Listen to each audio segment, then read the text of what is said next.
Welcome to వైఏ భక్తి channel.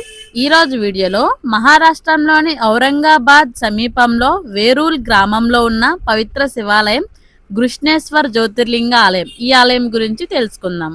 ఇది 12 జ్యోతిర్లింగాలలో 12వ ఆలయంగా గుర్తింపు పొందింది. పురాణం ప్రకారం దేవగిరి దుర్గంలో సుధర్ముడు అనే బ్రాహ్మణుడు అతని భార్య సుదేహతో కలిసి ఉండేవాడు. వారు నిత్యం అనేక పూజలు చేసేవారు, కానీ వారికి సంతానం లేక బాధపడేవారు. ఆ సమయంలో సుదేహ తన చెల్లెలైన గుష్మను భర్తకి ఇచ్చి వివాహం చేయాలనుకుంటుంది. వివాహానికి ముందే వారిని చూసి ఈర్ష్య పడనని వాగ్దానం చేస్తుంది.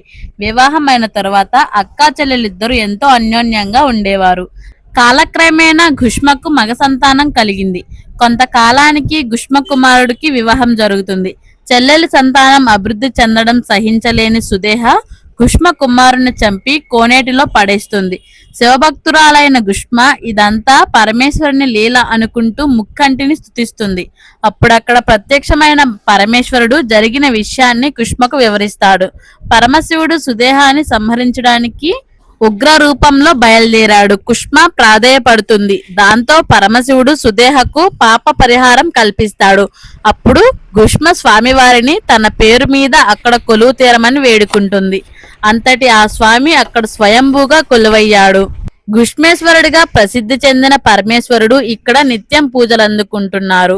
కాలక్రమేణా గుష్ణేశ్వరునిగా ప్రసిద్ధి చెందిందని పురాణాల ద్వారా తెలుస్తుంది. మరొక కథనం ప్రకారం ఒకరోజు శివుడు పార్వతి కామ్యక వనంలో ఏకాంతంగా ఉండగా పార్వతీదేవికి దాహం వేసింది. అప్పుడు శివుడు పాతాళం నుంచి భగవతి నీటిని పైకి రప్పించి ఆమె దాహం తీర్చాడు. అది నీటి కొలనుగా మారి శివాలయ తీర్థంగా పేరుగాంచింది. పార్వతీమాత తన పాపిటను అలంకరించుకోవడానికి కుంకుమ కేసరిలను శివాలయ తీర్థంలో కలిపింది. ఆమె చేతితో కుంకుమ శివలింగం తయారయ్యింది. ఆ లింగం నుంచి ఓ దివ్య జ్యోతి ఉద్భవించగా పార్వతీమాత ఆ దివ్య జ్యోతిర్లింగాన్ని ఒక రాతి లింగంలో ఉంచింది.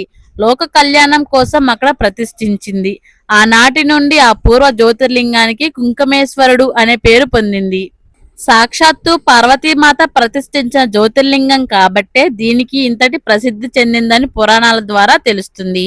ఈ ఆలయంలో 24 రాళ్ల స్తంభాలపై ప్రధానాలయ సభా మండపాన్ని నిర్మించారు. నందీశ్వరుడు ఏకశిలా విగ్రహంగా దర్శనమిస్తాడు. ఇక్కడ స్వామివారు 17 అడుగుల ఎత్తు, 17 అడుగుల వెడల్పుతో పూర్వాభిముఖంగా దర్శనమిస్తారు. భక్తులే స్వయంగా అభిషేకాలను చేసుకోవచ్చు. మీరు కూడా ఒకసారి ఈ ఆలయాన్ని దర్శించుకోండి. ఈ వీడియో మీకు నచ్చినట్లయితే మా వైఏ భక్తి ఛానల్ ని సబ్స్క్రైబ్ చేసుకోండి. ఈ వీడియో చివరి వరకు చూసినందుకు హృదయపూర్వక ధన్యవాదాలు.